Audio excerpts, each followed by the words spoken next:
Mon nom est Xavier Lecvien, je suis producteur de pommes de terre primeur en Bretagne. C'est avant tout une région très littorale, très exposée à la mer.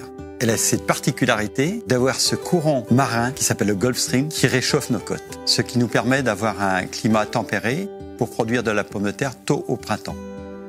Nous produisons de la pomme de terre primeur, mais nous ne sommes pas les seuls en France, et heureusement.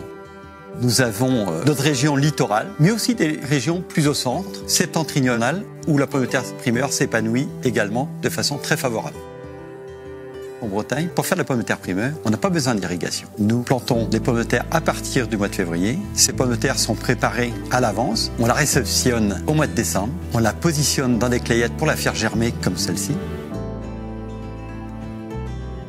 Ce sont des plants qui ont été récoltés à l'automne dernier, qui ont été sélectionnés, qui sont calibrés. On voit la disposition des germes par rapport aux variétés, répartis sur toute la surface du tubercule. Ça permet déjà d'avoir cette amorce de tige et de gagner en précocité. Donc ça, c'est une méthode traditionnelle qu'on a toujours fait. On compte bien continuer parce que pour faire la primeur le plus précocement possible, il faut absolument gagner du temps.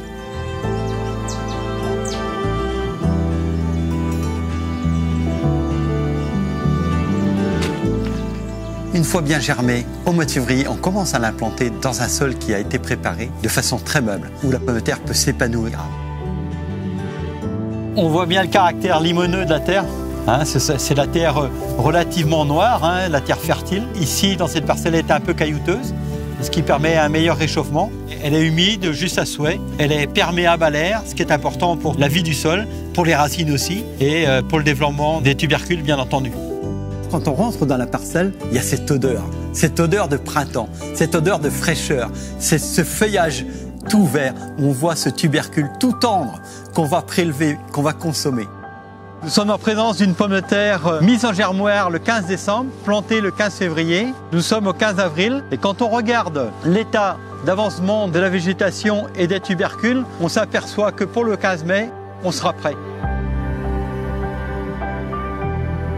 Et vous voyez ici la toute première pomme de terre qui fait déjà la grosseur d'un ongle. Dès que la chaleur va commencer à venir, ces pommes de terre vont pousser très vite. En fait, les tiges correspondent au nombre de germes qu'il y a sur la pomme de terre. Donc on espère avoir un nombre de tiges important pour avoir un nombre de tubercules important. Et plus le nombre de tubercules est important, plus les pommes de terre sont homogènes en forme. Donc c'est plus esthétique. Mais de toute façon, elles sont toujours très bonnes. Moi, la recette que je préfère, on la cuit à l'eau, tout simplement, avec un peu de gros sel. Une fois qu'elle est pré-cuite, on la met à rissoler avec du beurre salé. Là, c'est excellent, mais déjà, rien que d'en parler, ça m'excite les papilles.